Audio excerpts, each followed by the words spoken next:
साबित हो गया। आज आप देख रहे होंगे डबल इंजन की सरकार का चमत्कार। कोई सोचता था कि बलरामपुर में भी मेडिकल कॉलेज बनेगा? आज तो मेडिकल कॉलेज का निर्माण आपके बलरामपुर जनपद में भी होने जा रहा है। देवपाटन कमिश्नरी के बारे में कोई सोचता था कि 3 मेडिकल कॉलेज बनेंगे? बहराइच का मेडिकल कॉलेज प्रारंभ हो गया है। गोंडा में निर्माण कार्य प्रारंभ हो चुका है और बलरामपुर में हॉस्पिटल का काम पूरा हो गया है। आगे की प्रक्रिया को हम आगे बढ़ा चुके हैं। श्रावस्ती में एयरपोर्ट का निर्माण कार्य अंतिम चरणों में चल रहा है। अब बलरामपुर के लोगों को लखनऊ या दिल्ली जाना हो या कहीं और जगह जाना होगा तो ये बहराइच में ही एयरपोर्ट है। भैया बहनों, ये विकास की कड़ी को जोड़ता है। याद करिए 2017 के पहले बलरामपुर जिला आकांक्षात्मक जनपद था। आकांक्षात्मक जनपद का मतलब प्रधानमंत्री मोदी जी ने देश के अंदर एक सर्वे करवाया और सर्वे में देश के अंदर 600 जनपदों में से 1200 जनपद ऐसे निकले, 600 जनपदों में से 112 जनपद ऐसे निकले थे जिन लोगों ने बुनियादी सुविधाओं से जहां आम जनमानस वंचित था, शिक्षा, स्वास्थ्य, कृषि विकास, जल संसाधन, स्किल डेवलपमेंट और वित्तीय समावेशन जैसे क्षेत्र में वे जनपद अत्यंत पिछड़े थे। और बलरामपुर जनपद के अंदर जब हम लोगों ने कार्य प्रारंभ किया, मैं बधाई दूंगा यहां के जनप्रतिनिधियों को, जिला प्रशासन को और बलरामपुर की जनता जनार्दन को भी, कि जिन्होंने आकांक्षात्मक जनपद से उभर करके अब विकास की प्रक्रिया के साथ तेजी के साथ बढ़ते हुए जनपद के रूप में अपना नाम दर्ज कराया है। और भारत सरकार के अंदर आज बलरामपुर जनपद, श्रावस्ती जनपद और बहराइच जनपद भी प्रदेश के विकास की प्रक्रिया के साथ तेजी के साथ बढ़ते हुए जनपदों में से एक है। एक सकारात्मक परिवर्तन है। प्रधानमंत्री मोदी जी का जो विजन है वही हमारा मिशन है। उन्होंने 9 वर्षों में देश की पूरी तस्वीर बदल करके रखी। 9 वर्ष पहले कोई भारत के बारे में जब देखता था, जानता था, लोगों को लगता था कि भारत विकास नहीं करेगा। भारत की पहचान विश्व में राजनीतिक भ्रष्टाचार के रूप में, एक दब्बू देश के रूप में होती थी। भारत का नागरिक कहीं बाहर जाता था, पहचान के लिए मोहताज होता था। भाइयों बहनों, आज भारत की तस्वीर बदली है।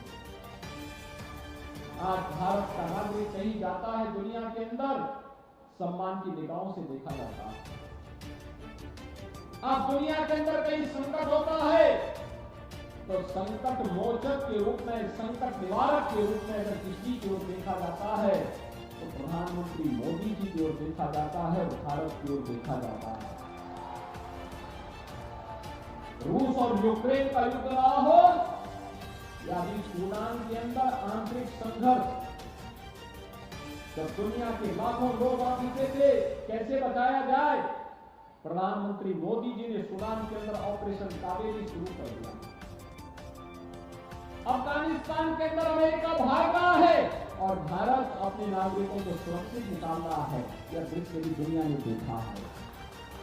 भाइयों बहनों, आज भारत एक और वैश्विक मंच पर सम्मान प्राप्त कर रहा है। 140 करोड़ लोगों के जनविश्वास का प्रतीक बना है। लाख करोड़ लोगों को आवास की सुविधा, करोड़ों लोगों के लिए शौचालय की सुविधा,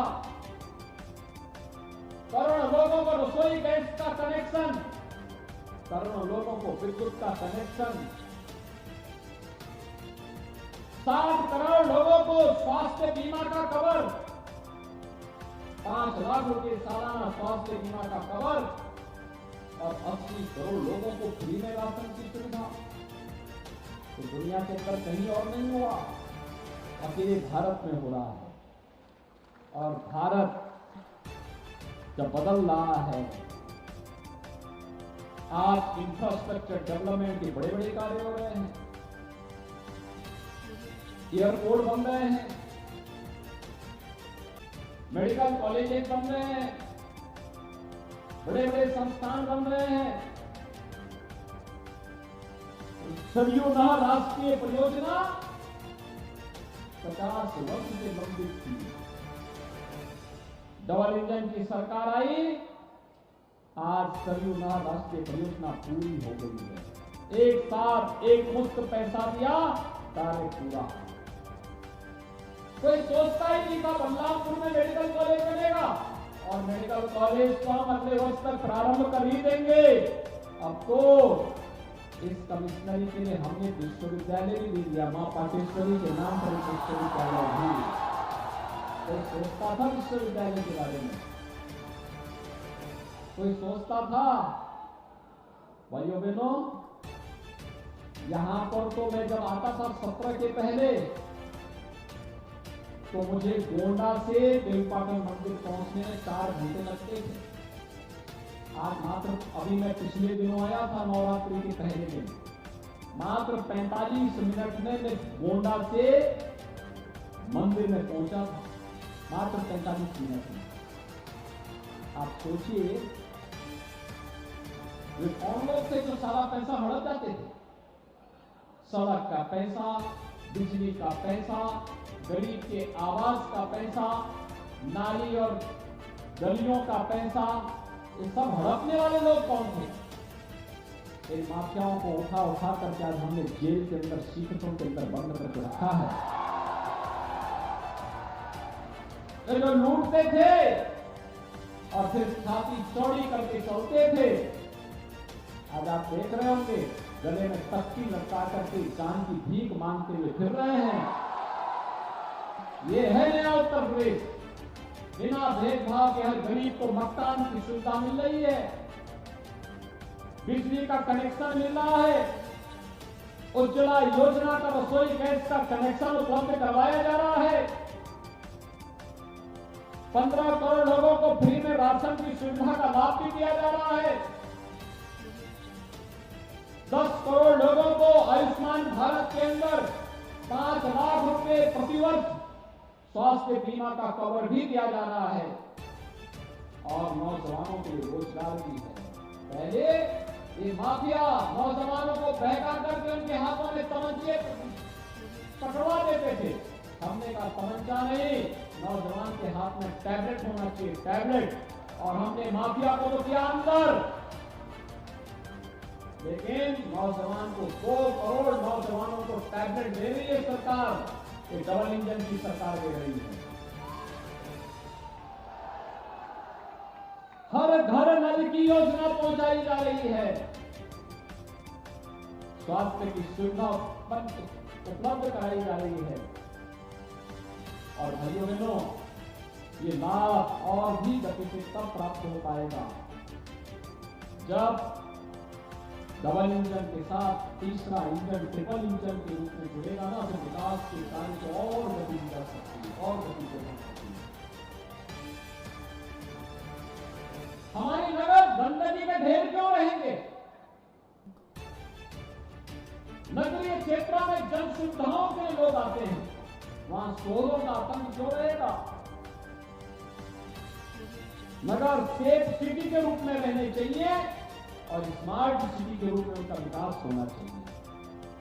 और इसके ट्रिपल इंजन आपके पास, ट्रिपल इंजन के लिए आपसे सहयोग मांगने के लिए मैं आया हूं कि जिताइए भारतीय जनता पार्टी को।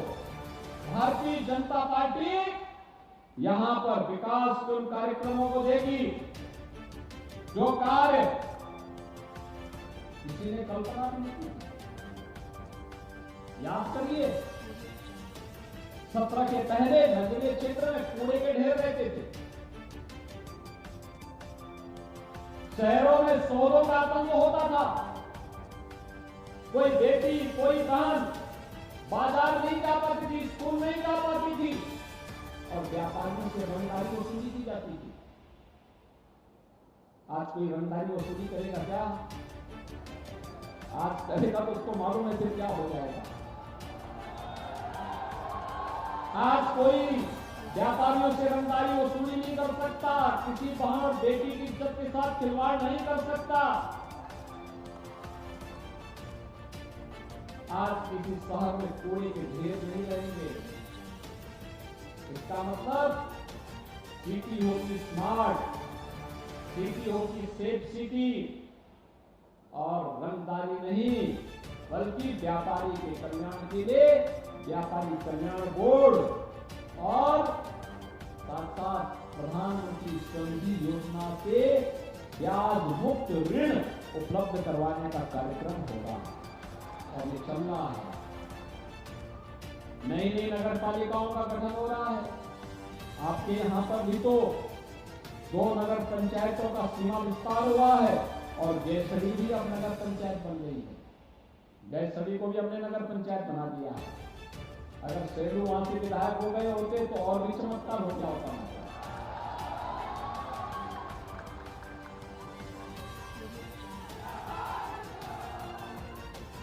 मैं धन्यवाद दूंगा कि आपने पलटू राम जी को विधायक फिर से बना दिया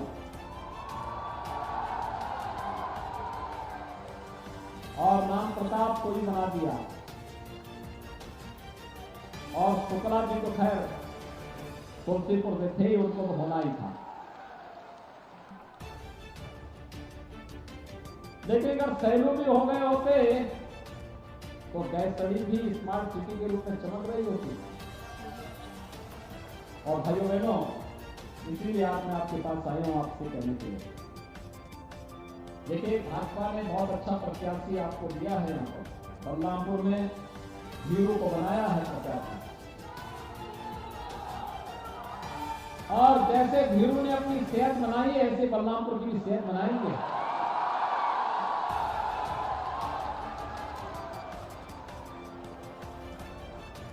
उतरौला से श्रीमती सरिता गुप्ता को, तुलसीपुर से श्रीमती रंजना गुप्ता को, गैसड़ी से श्री मदन लाल जायसवाल और पचपेड़वा से रवि सोनी। ये सब जो है बहुत रवि सोनी, ये सभी बहुत मजबूत कार्यकर्ता हैं, बहुत जुझारू हैं। इनको जिता करके भेजिए और विकास के लिए पैसे की कमी नहीं होगी, मैं आपको बताने के लिए आया हूं। भाइयों बहनों, ये 5 प्रत्याशी भारतीय जनता पार्टी ने